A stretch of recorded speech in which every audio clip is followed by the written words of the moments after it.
লেবাননে নতুন করে ইসরায়েলি বিমান হামলার মধ্যেই বৈরুতের আন্তর্জাতিক বিমানবন্দরের বাইরে বড় ধরনের বিস্ফোরণ ঘটেছে।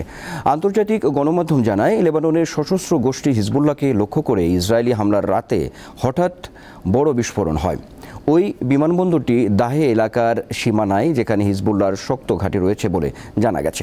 লেবাননের স্বাস্থ্য মন্ত্রণালয়ের তথ্য মতে গেল 24 ঘন্টায় ইসরায়েলি হামলায় অন্তত 37 জনের প্রাণ গেছে, আহত হন 150 জন। এদিকে হিজবুল্লাহ দাবি করেছে ইসরায়েলের 17 সেনাকে হত্যা করেছে তারা। চলমান সংঘাতের মধ্যেই নিজ নাগরিকদের সরিয়ে নিচ্ছে বিভিন্ন দেশ। এরই মধ্যে বিশেষ ফ্লাইটের মাধ্যমে যুক্তরাষ্ট্র, ব্রিটেন ও স্পেন সহ বিভিন্ন দেশ তাদের নাগরিকদের সরিয়ে নিয়েছে।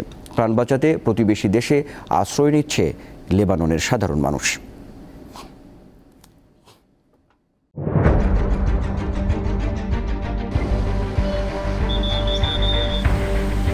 পুরো ঘরে আমার মালামাল সহ একবারে চাপা দিয়ে লইয়া পুড়ে গেছে। এটা মুখে বল দেখবে যাবে না যে রাস্তা কতটুক যে ভাঙছে।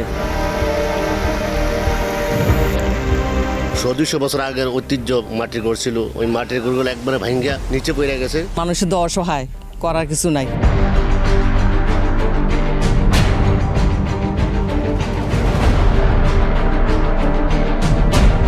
দীপ্ত সংবাদ, সবার আগে, জনস্বার্থ।